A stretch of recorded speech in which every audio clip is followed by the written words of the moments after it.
views and opinions expressed may not reflect those of the Allen County Public Library, Access Fort Wayne, and or any other supporting groups.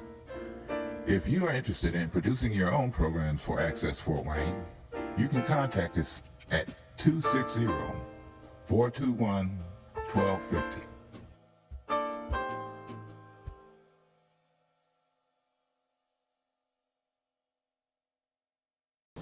Hi everyone, I'm Mike Green, Public Information Officer in the Allen County Commissioner's Office, and welcome to Countyline.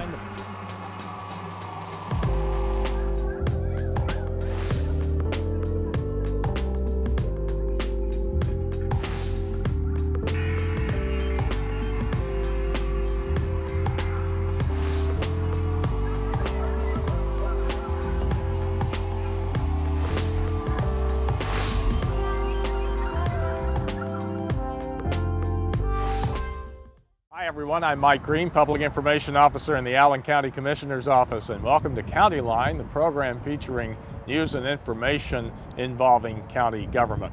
Well, as you probably know by now, we've been hit with one of the wettest summers on record here in Allen County. Last month on Countyline, we talked about flooding issues and concerns that communities were facing throughout the county. Well, another sector of Allen County that's facing problems from all this heavy rain is our agriculture community. We want to talk a little bit about what kind of problems we've been experiencing and also talk about some help that could be available to farmers here in Allen County through the federal government. James Wolf is the Agriculture Extension Agent here in Allen County. He works in the Purdue Extension Office. And first of all, James, welcome to Allen County. You're new here. Yes, thank you. You've been on the job for how long now? Since October of last year. Okay, and Gonzalo Martin, who had been the extension educator in agriculture for a long time, retired recently, so James is now taking over that job. And first of all, let's talk a little bit about the kind of problems that we've been experiencing here in Allen County with all this rainfall that we had during the summer. We're looking back at some of the beans, and we're in the northeast portion of the county. These look pretty good. So what kind of problems have we been experiencing? A lot of different problems. Really kind of varies across the board depending on the crops. Early on, we were facing some issues where it was so cold and then wet, some farmers weren't able to get in the fields and get planted. And that's kind of the case, especially with the northeast section of the county. Other parts of the county, like the southern parts, they had a lot of flooding, even along the rivers, lots of flooding this year, and that really kind of set crops back quite a bit. And even away from the rivers, we had a lot of standing water in fields, really kind of kept crops from growing, was a real big issue. And then crops like wheat were then getting wet, so they had excessive moisture. And we had things like mold, vomitoxin was a real big issue with wheat this year, and a lot of guys weren't able to even sell their wheat or get rid of their wheat because of that. You mentioned wheat. Any other particular crops that have suffered, say, more damage than others?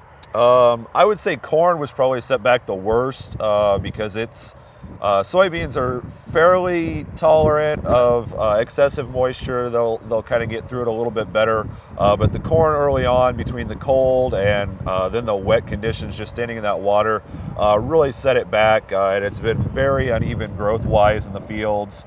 And then it just gets slow going, and then it's just not going to reach that yield potential that it sets early on in that growing cycle. We were down in Woodburn last month to talk with those folks about the problems that we're having in that community in the southern part of the county. They were experiencing the flooding issues. That end of the county, from a farming standpoint, also having some problems because of the flooding? Yes, the water goes out, and when water stands in a field for more than about 4 days, that corn's really going to be set back. It's at that point, there's no air in the soil for the corn to use, the roots to take up, and then it's also then going to have issues bringing up the nutrients out of the soil when there's all that water.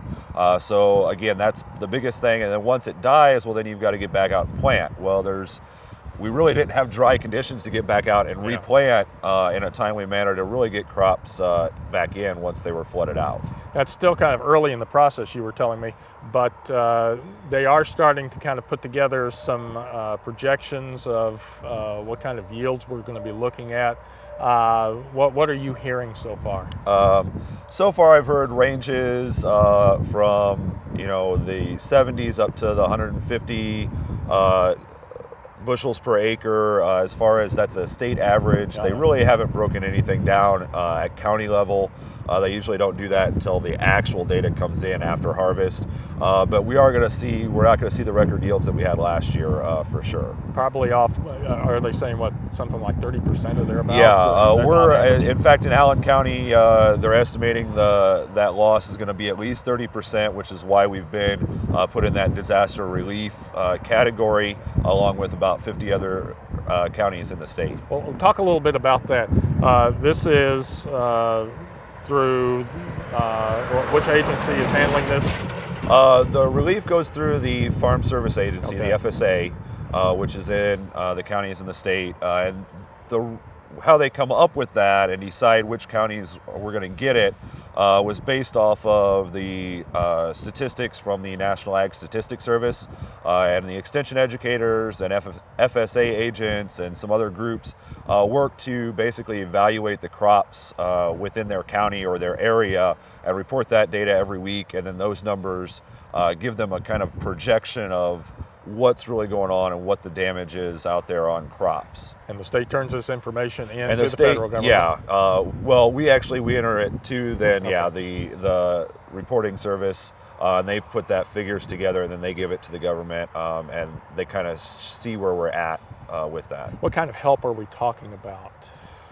It's usually financial help, and again, I don't know the details of that. That's more of a Farm Service Agency program. On being new, I'm still trying to pick up on that, but there is some financial assistance to help with the loss of revenue this year. Now, does your office help in any way as far as evaluating or anything like that, or is that what you've already done in terms of getting the information? Yeah, I go out, I report every week. We do that basically from April until crops start being harvested. And then after harvest is complete, that's when we actually do a monthly reporting system over the winter, just to kind of keep a check on things. But we also do offer different promotional information, maybe not promotional, but educational materials to help people understand a lot of the different programs and what's really going on out there. Okay.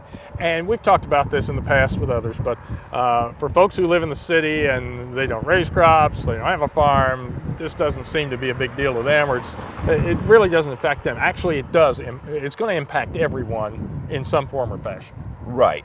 Because a lot of the crops we have here are not necessarily crops that go directly to a consumer, as far as in the city, but it's basically the feed source for a lot of maybe livestock and enterprises like that. And even though we do have, the produce has been affected as well.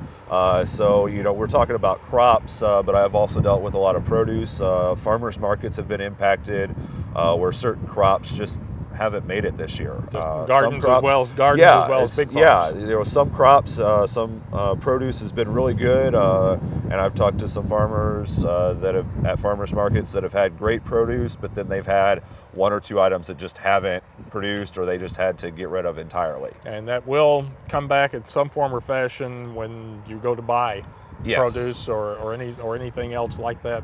It's going to come back and affect the prices of those. Right, and in fact, right now, actually, it's kind of interesting. We see this loss of crops that would normally raise the price because there's less supply. But actually, this year they're projecting out in the western side of the Corn Belt some really great yields. That's good. And that's kept prices really low as far as corn. So guys here in Indiana that actually did get a crop, they're kind of not seeing the benefit of good prices, but yeah, it's kind of a give and take sometimes. So hopefully things will balance out, perhaps. Yes, if further west they're having better weather and higher yields, then that will kind of offset what's happening here in Indiana and to the east. Yes. Okay. Well, James, thanks a lot for your time. We appreciate it, giving us an update on what's happening here in Allen County from an agricultural standpoint, and hopefully things will stay kind of dry at least for a while, and let the farmers get to work. I was going to say, actually, we're kind of at a point where we need the rain because we need a little bit of rain, because that helps fill out the seed that's developing now and helps boost the yield from the late plants. Yeah, early on we kind of want ballots. We don't want it too dry right now because then that seed's just going to be small and we're not going to get a good yield out of it. Well, then in that case, we hope we get some rain. So yeah, soon, yeah. But not too much. A little bit goes a long way these days from an agriculture standpoint. Yes, that is true. James, again, thanks for your time. We appreciate it. Again, congratulations. Welcome to Allen County, and continued success in your job. Thank you. Well, 3 out of every 4 years here in Indiana, we have elections. Now, last year we had some state and county races that took place. Next year, of course, will be the presidential, gubernatorial race, also some major state and county races as well. This year is one of the odd election years. Only municipal races will be voted on within the city of Fort Wayne, city of New Haven, and the city of Woodburn. So it's kind of a slow period of time, but the Allen County Election Board will be busy because they're going to be initiating a couple of new things for voters, and with us today to talk about these 2 new things is Beth Love, who's the director of the Allen County Election Board. Beth, glad to have you with us again. We appreciate your time. Sure, glad to be here. Well, first let's talk a little bit about, I guess, kind of what we're expecting in the 2015 election, in a municipal election. We just, as I said, got finished with an election. The voter turnout was not too good at all. Do we anticipate maybe a little bit of at least of a rebound for a municipal election? Well, I think so. Primary elections are always a tough election because they are party generated, and people are going to basically nominate candidates for the general election. So then when you have a full ballot where you have Republicans versus Democrats and independents, then you've got some competition there. People are, generally going to show up. Going to pick a side They're or a pick candidate. a side, right, or a candidate. And the ballot itself will not be overwhelming. No, it's a very short ballot. Most of the ballots are 1 page, and if they go over to a second page, it's just one side of the ballot. So this is kind of a good time to try out some new things to see if there are things we want to try to do going forward in other elections. That's exactly right. This is an excellent time. We're not over the whole entire county. We can concentrate just on the city. We've got a smaller population of voters that will be showing up, a smaller amount of precincts, and so yes, this is the time to innovate and make changes to the process. We don't like to do that in a presidential election year. Because that's going to be a really busy time. That's right. So let's talk about the 2 things. And first of all, this may look somewhat familiar to folks. This is a polling book. Right. This is the paper poll books that we have used for years and years and years, and it basically is a roster of all of the voters in one precinct. And so if everybody who's gone to the polling places on election day knows, you may have 3 or 4 different precincts in one voting location. So we'll have 3 or 4 lines, and some lines are small and some lines are large depending on the precinct size. And they have to go in, present identification, proper ID, and then they locate them in the polling book. Right. Which I know they're fairly quick at, but at the same time, sometimes it takes a little bit of time, especially as you say, if there are a lot of folks showing up to vote at a particular time, then it takes a little while to locate people and check them off, make sure they're at the right place. If it's a primary, declaring the party, and then they get to go and actually do the voting. That's right. So so we're getting rid of this, or at least for this election, that will not be present, and instead you're going high tech. Kind of explain a little bit about what this is first. Well, this is our new poll pads that the election board has been able to put in for this election and for many elections to come. And basically this is going to replace the paper poll book. It is going to do a lot for us, and probably the best way for me to show you that or to tell you about it even, is to show it to you. Okay, well, we're going to get a demonstration, and this is basically your standard iPad. Exactly, exactly. Hooked up to I guess a printer that you've got there. That's right. Okay. That's right. So here we go, the process. I'm coming in to vote. Right. Let's see what we do. Okay, so the voter is going to have their photo ID, and a lot of them will have their driver's license. So I'm just going to put my driver's license behind here, and then the poll worker is going to pick scan barcode and see how quickly that picked up. And it found a possible match, and that happens to be me. As a poll worker, they're going to verify that that's your name and address and date of birth, and that's me, so we're going to select it. We have a stylus, or you can actually use your finger or the stylus to go ahead and sign. Just like you would in the paper book. Just like you would with the paper poll book, and then we'll hit accept. And here's a screen that the poll worker will actually look at. They'll double check the name. There'll also be a signature up here that they will verify that your signature matches the signature that we have on file. And if everything looks all right, they'll go accept. And then we're going to print a receipt, and the receipt will have the voter's name, their date of birth, and also the precinct number. So this is something that is going to increase accuracy at the voting location. The poll worker will no longer have to select a ballot. The poll pad is doing that for them. Okay. So the voter will take this receipt to the judges who will set the machine, and they're ready to vote. And away you go. Right, right. And that took a matter of seconds, actually. That's right, it's seconds. Now, if you don't have your driver's license, for instance, some people have military IDs, we can't scan those. The only scanning technology is with the Indiana driver's license and IDs, but that doesn't mean you can't check in on a poll pad. So we're going to go to manual entry, and then we can look up someone by their last name. And I'm actually going to show you someone here that has, hit search, additional ID required. And this is another little thing that this poll pad has built into it to help the poll worker properly process these voters. This person would sign, accept, and then if they try to accept that, they can't, because there's a little bit more information that we want from that particular voter. So the poll worker has to say, oh yes, I did see their driver's license. That cleans up the voter registration file. Now we can hit accept, and we get the receipt. Okay, so once again, as long as you bring the proper ID that Indiana calls for to be able to vote, you should be able to do it. Driver's license is easier from a scanning standpoint, but you will accept other forms of ID that the law allows. Exactly. Okay. Yeah. And how many did you buy enough for every precinct? Yes, we did. Everybody get one? Or? Yes, we did. We bought enough to cover us for a presidential election.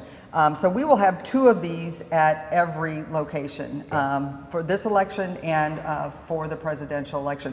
And obviously you can see it's much, much faster. Right. And we don't need 1 of these for every precinct. So this has all the precincts in that polling location on it. Okay. So it'll be 1 line. It'll really be the first come, first serve. Rather than standing in an uneven line and watching somebody else go around you because they live in a little bit smaller precinct. Okay, so. no, that's great, terrific. Yeah. Okay, now let's talk also something that you're doing different this year. Right. In past years, and it will be the case in this election, you will have early voting available to voters here at the election board headquarters in the Rousseau building, just as you always have. Absolutely. Pretty much for the month of, almost for the month of October. Right, starts on October the 6th and will go on through the day before the election, which is November the 2nd, so almost a month. And it's pretty much regular business hours Monday through Friday. 8 to 4:30, Monday through Friday, 2 Saturdays. I was going to say, you've got a couple of Saturdays thrown in also, right, for folks. The October 24th and October 31st, Halloween. And then you go all the way through the Monday before election, noon is the cutoff, the Monday before election day. That is correct. But in addition to that, you're going to head out to 4 different locations within the city of Fort Wayne. This is just within the city of Fort Wayne. You're going to have early voting available in 4 different locations in the city of Fort Wayne. How did you come about with it? Well, Early satellite voting is something that we've been looking towards for a long time, and with the being able to get the electronic poll books, this is going to make it a lot easier for us to go ahead and do that. But we're going to 4 library branches. It will be at Hessen Castle branch, it will be DuPont, Beloit, and Georgetown will be our 4 locations. And actually, if you have an election in Woodburn and you want to vote at one of those early voting sites, you can actually do that, because we're going to have all of the precincts for the election on November the 3rd will be at these early voting sites. Okay. Now, we should point out, at the early voting sites away from the Russo Center, the time to use those will be limited. Right, right. We are going to start doing those after the cutoff for mailed absentee ballots. A lot of people that last week before the election realize they may have missed out getting a mailed absentee ballot, but they can still vote early if they can't get to the polls on election day. So our hours and days are going to be the Wednesday through the Saturday before the election. So that's October the 28th through the 31st of October. And we're going to be open from 10 to 6. So that's another added little extra, that we're going to be open a little bit later than normal business hours at those locations. And you will be able to vote at these locations. You'll have the precincts for those particular libraries, or do you have all the precincts? We'll have all the precincts. So Okay. no matter where you So live. if I live north and maybe would vote at DuPont Library, but I happen for some reason to be in the southwest corner and think to myself, I'm driving by the Beloit Library, why don't I go vote? I can still vote there. Absolutely. Just like downtown, it's just that we're going to Okay. spread it out to 4 locations so we can maybe get to the people that can't make it downtown. And again, this is kind of going to be a test for you. Right, right.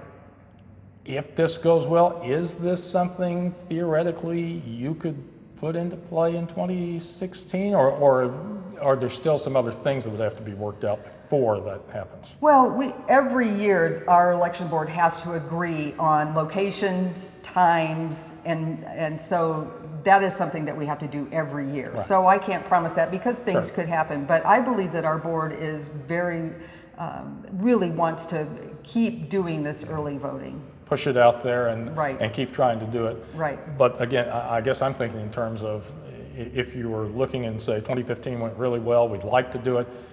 Are we talking about having to purchase hardware, software, or No. make anything like that? Or would we almost pretty much be ready to We're throw ready. the switch when you feel it's working the way it should? Right, we're ready. Probably the biggest concern that we have is that they will be utilized, and that we don't want to, and that our personnel time, that we don't have unlimited funds to have someone out there for the whole month, for instance. So we have to be selective about when we're going to be there and when we can get the biggest bang for the buck, so to say, for getting people to the early voting. With this equipment in particular, and you are always looking for help Right. for the elections, is this going to necessitate extra training sessions or anything like that? Well, we always train the Right. poll workers, but we are going to, all of our clerks, we're going to really push very hard that they come to training. And of course, all our inspectors have to go to training, and our inspectors will all know about it. 28 counties across the state of Indiana are using these electronic poll books, and almost everyone to a T says the training goes very, very well. People are very receptive to these, not only the poll workers, but the voters. It's intuitive, it's very easy to use and fun to use. So most poll workers are learning this within 30 minutes. Yeah. So yes, we're going to have training, we're going to have lots of training, but it's not going to be something that's so extensive that we're worried about it at all. Okay, and let's get the word out now. If you're looking for folks to help out, how do they apply for that? Well, we have an application online, or they can contact either the Republican or the Democratic Party, depending on who they are aligned with, Sure. and the parties will go ahead and place people to be poll workers. Okay, very good. Well, Beth, thanks a lot for your time. We appreciate it. Sure. Great innovation, and we hope that the satellite voting centers go well, and Yeah. it's something that we can implement soon here in Allen County. Just another convenience for folks to get you out there to vote. Before we conclude this edition of Countyline, we want to take just a few minutes and tell you about a series of meetings coming up that gives our residents the opportunity to find out about and comment on county government. We call these meetings County Night Out, and that's because we really bring county government out to various communities throughout Allen County. Now, the format for these meetings is really simple. A number of our elected officials, including the county commissioners, will be in attendance.